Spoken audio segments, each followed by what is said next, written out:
saya dan ahli kumpulan saya, halo, akan membincangkan satu isu alam sekitar yang semakin serius di Sabah, yaitu krisis air bersih di kawasan Kota Kinabalu. Inanam adalah salah satu kawasan yang menghadapi masalah air. Kadang-kadang air kotor, kadang-kadang tekanan air rendah, ataupun langsung tiada air sepanjang hari. Perkara ini memberi kesan kepada penduduk yang tinggal di kawasan ini. Hai, nama saya Angel. Kemunculan saya adalah memberi sedikit tambahan daripada perbincangan mereka. Kadang-kadang air keluar macam ni. Tengok, keruh, berbau, dan susah diguna. Halo, nama saya Sunini. Sekarang kita tengok apa yang dilema moral dalam isu air bersih.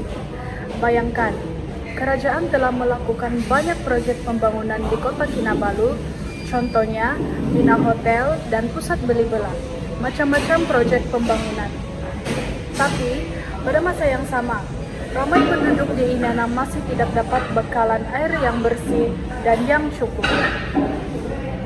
Saya pernah dengar juga seorang makcik yang tinggal di Inanam. Dia kata, rumah dia setiap hari tidak air. Kalau ada pun, 1 jam tidak ada. Betul, konflik nilai yang di perkara ini sangat besar. Bagi pihak kerajaan, mereka hanya mau mencapai keuntungan dan bangunkan ekonomi di Sabah sahaja. Tetapi, bagi penduduk yang sedang mengalami masalah ini, mereka hanya mau air yang bersih untuk kehidupan harian mereka. Sebenarnya, saya juga salah satu penduduk di Inanam. Rumah saya selalu menggunakan baldi atau botol mineral isi air bersih, sebab takut jika ketiadaan sumber bekalan air.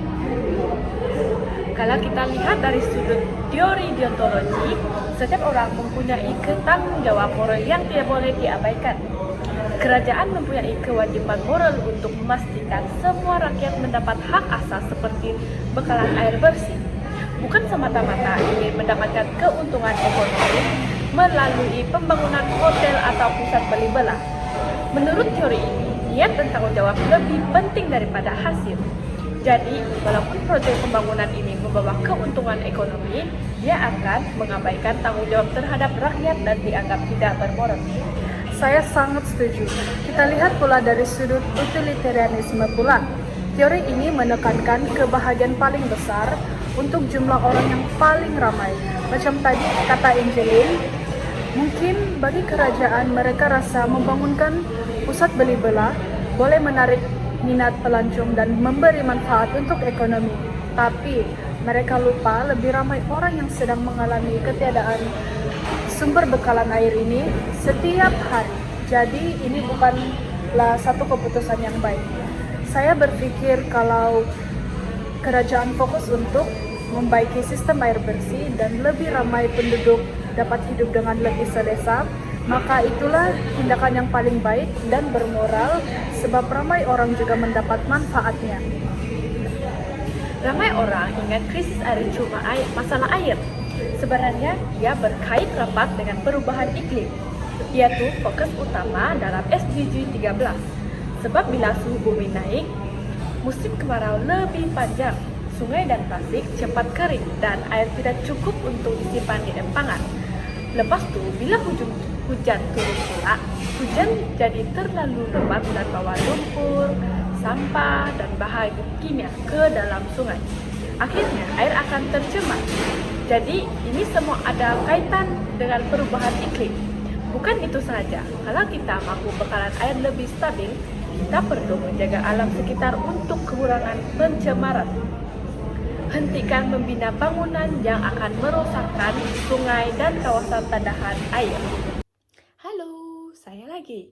Masalah air bukan sahaja kerana air tidak datang, tetapi apabila air datang pula, kadang-kadang ia sangat keruh dan berbau.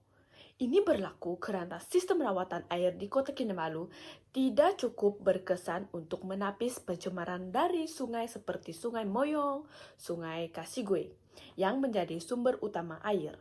Ini menyebabkan air menjadi kotor walaupun telah dirawat. Bukan itu saja, bagi saya sedar air bersih sangat susah didapatkan bagi orang di Sabah. Sebab bukan kawasan Kota Kinabalu sejak tiada air. Di Tenom, GoFood, dan tempat lain juga kadang-kadang tiada air. Jadi, sebagai orang Sabah, saya sangat menghargai air dalam kehidupan saya. Saya harus lebih jimat semasa menggunakan air ini. Saya sangat setuju dengan apa yang Angeline katakan.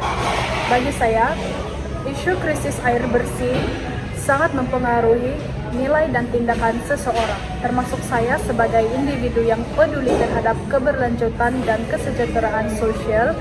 Bagi saya, bagaimana hal ini boleh mempengaruhi nilai dan tindakannya.